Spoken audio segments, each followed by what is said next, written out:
अस्सलाम वालेकुम रहमतुल्लाहि व बरकातहू। मैं आपका टीचर असगर अली और आज हम आपको 9th क्लास की रियाजी का चैप्टर 1 और एक्सरसाइज 1.2 का क्वेश्चन नंबर 3 करवाएंगे।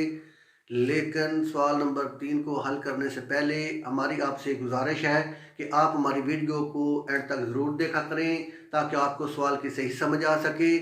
अगर आपको हमारी वीडियो पसंद आए तो इसको लाइक शेयर और सब्सक्राइब ज़रूर कर दीजिएगा। तो आइए सवाल की तरफ चलते हैं। सवाल नंबर 3 है,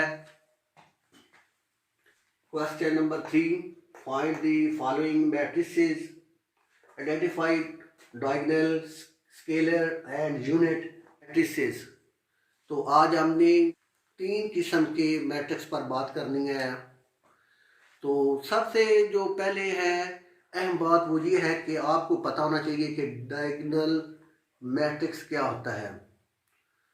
तो डायगोनल मैट्रिक्स ऐसा स्क्वायर मैट्रिक्स होता है, ऐसा मुरब्बी मैट्रिक्स होता है जिसके डायगोनल्स एंट्रीज जो होती हैं उनमें से कम एक एंट्रीज जो है वो नॉन ज़ीरो हो, सिफर ना हो, तो उस कॉलम को डायगोनल मैट्रिक्स कहते हैं। लेकिन एक बात आपने याद रखनी है, वो ये है कि डायगोनल मैट्रिक्स की दो अक़साम हैं, एक स्केलर और दूसरी है यूनिट मैट्रिक्स, आइडेंटिटी मैट्रिक्स। तो फर्क क्या है इनमें? स्केलर मैट्रिक्स और यूनिट मैट्रिक्स में जो डायगोनल मैट्रिक्स है इसमें जो इसके डायगोनल एंट्रीज हैं वो मुख्तलिफ भी हो सकती हैं, लेकिन इसमें फ़र्क क्या है कि स्केलर मैट्रिक्स में इसकी जो डायगोनल एंट्रीज होती हैं वो सेम होती हैं और जो यूनिट मैट्रिक्स है उसमें जो डायगोनल एंट्रीज होती हैं वो 1 के अलावा और कोई नहीं होती।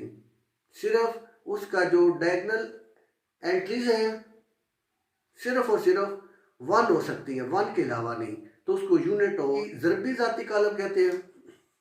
तो अब हम चेक करते हैं। नंबर 1 है matrix A is equal to 4 0 0 4। तो इसका ये डायगोनल एंट्रीज है इसकी।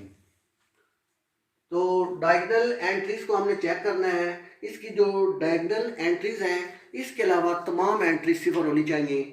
तो देखिए जी, ये डायगोनल एंट्रीज है और इसके अलावा बाकी तमाम जो इसकी एंट्रीज हैं वो सिफर हैं। तो डायगोनल एंट्रीज देखिए जी सेम है, 4 4। तो सेम हो तो क्या होती हैं, क्या इसको कहते हैं? तो ये इसकी किस्म बनती है स्केलर मैट्रिक्स। Scalar matrix.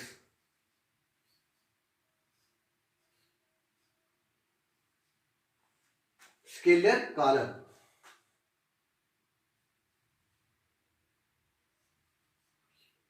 कौन सा कॉलम है? Scalar column. ऐसा वक्री कॉलम जिसके वक्र में अरकान एक जैसे हों, एंट्रीज एलिमेंट्स एक जैसे हों, स्केलर कॉलम स्केलर मैट्रिक्स कहलाता है। तो बी को चेक करते हैं। इसके वक्र में इसके डायगोनल एंट्रीज जो हैं 2 और -1 है और बाकी इसके तमाम अरकान जो हैं वो सिफर हैं।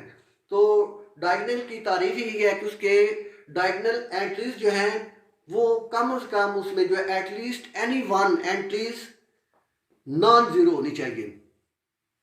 तो वो डायगोनल में एक है कम से कम जो एंट्रीज है वो 0 ना हो। तो इसमें ये देखिए दोनों क्या है, मुख्तलिफ है, 2 और -1।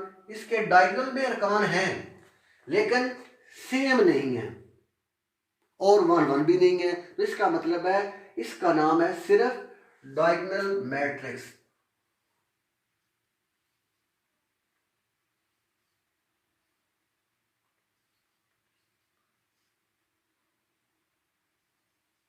डायगोनल मैट्रिक्स वक्री कॉलम। कौन सा है? वक्री column.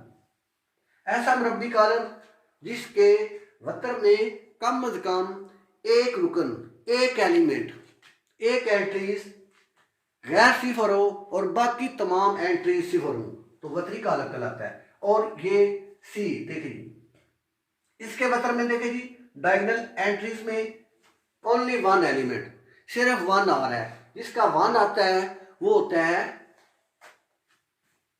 Wadani कालब, unit matrix, unit और आइडेंटिटी, यूनिट्स और आइडेंटिटी मैट्रिक्स,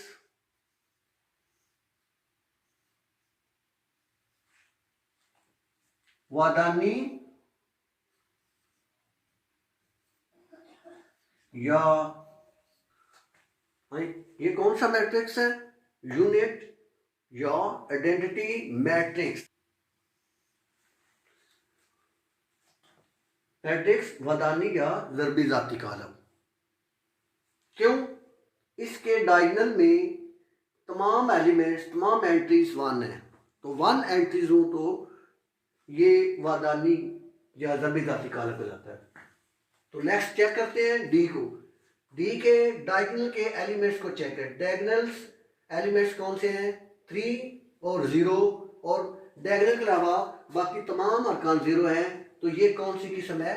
ये इसकी डायगोनल मैट्रिक्स, डायगोनल मैट्रिक्स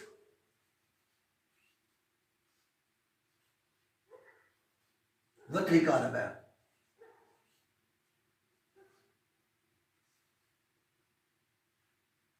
वक्री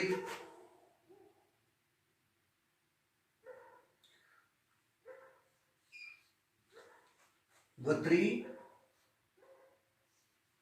कालम। तो ई वाला कालम चेक करते हैं, ई मैट्रिक्स चेक करते हैं। इसके देखें जी 5 -3, 5 -3, 5 में से -3 करें तो क्या आंसर आता है? 2। क्या आंसर आता है? 2। तो इसका दूसरा डायगोनल एलिमेंट्स कौन सा है?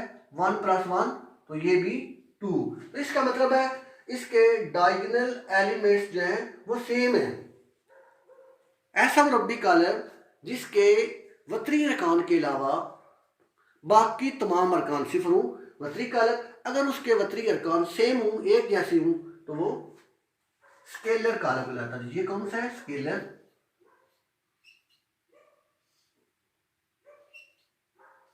Scalar matrix.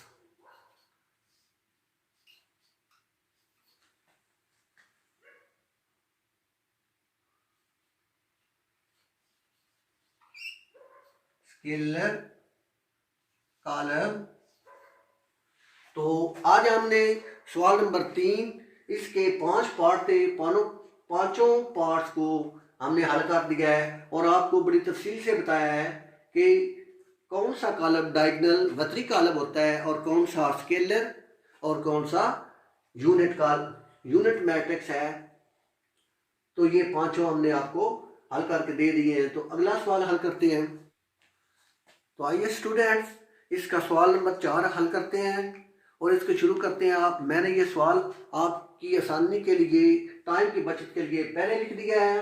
सवाल है question number 4, find the negative of the matrices A and B. Find the negative of matrices A and B. और ए और बी का आपने नेगेटिव मैट्रिक्स बताना है, मनफी कॉलम बताना है। तो मनफी कॉलम कैसे लिखते हैं? तो इसके लिए आपने कोई भी आपको मैट्रिक्स दिया हुआ है, उस मैट्रिक्स की हर एलिमेंट्स को, उसकी साइन को आपने चेंज कर देना है, तब्दील कर देना। कोई भी आपके पास मैट्रिक्स है, फर्ज करें आपके पास मैट्रिक्स सी है, तो हर उसकी एंट्रीज को, एवरी एलिमेंट्स, उसकी साइन जो है उसको आपने चेंज कर देना है। अगर वो पॉजिटिव है तो उसको नेगेटिव कर देना है, अगर नेगेटिव है तो उसको पॉजिटिव कर देना है, अगर प्लस है तो माइनस में तब्दील कर दें और माइनस है तो प्लस में तब्दील कर दें। तो आइए हम इसकी साइन को तब्दील करते हैं और एक कॉलम को, एक मैट्रिक्स को नेगेटिव मैट्रिक्स मनफी कॉलम में लिखते हैं। तो इसका ए का होगा आंसर में minus A is equal to -1 0 -1। तो आपने क्या करना है, ए इस तरफ भी माइनस लगा दे और इसके दाएं तरफ भी माइनस लगा दे। इधर माइनस ए रहेगा, minus A is equal to, अब ये जो माइनस है इसकी हर एंट्रीज के साथ, हर एलिमेंट के साथ माइनस जब 1 से मल्टीप्लाई होगा तो क्या होगा, ये प्लस है, जिसके साथ कोई साइन ना हो प्लस होती है, तो ये -1 और इसके साथ 0 ही रहेगा। 0 से जिस नंबर को, जिस चीज को मल्टीप्लाई करें वो 0 हो जाती है। अब माइनस माइनस आपको मल्टीप्लाई का असूल याद होगा, जब माइनस को माइनस से मल्टीप्लाई करते हैं तो वो प्लस हो जाता है, तो ये +1। जी इसका नेगेटिव मैट्रिक्स आ गया है, मनफी कॉलम आ गया है। इसको ऐसे भी लिख सकते हैं, ए का मनफी कॉलम बराबर यही है,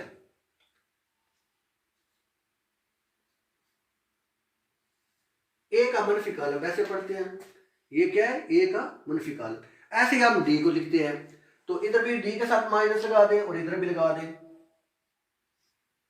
-d इज इक्वल टू -3 2 -4 5, इधर -d लिखे और इधर माइनस को माइनस से मल्टीप्लाई करने से प्लस आ जाता है। तो दूसरे लफ्जों में इसकी तमाम साइन को चेंज, ये -3 है +3 कर दे, ये +2 है जिसके साथ कोई साइन ना हो प्लस की होती है, तो ये चेंज होकर -2 हो जाएगी, और ये -4 है +4 हो जाएगा, और ये +5 है तो -5। तो स्टूडेंट्स हमने क्या किया कि हमने इस मैट्रिक्स की, इस कॉलम की हर एंट्रीज को प्लस में और माइनस को प्लस में चेंज कर दिया है, तो ये इसका नेगेटिव मैट्रिक्स है।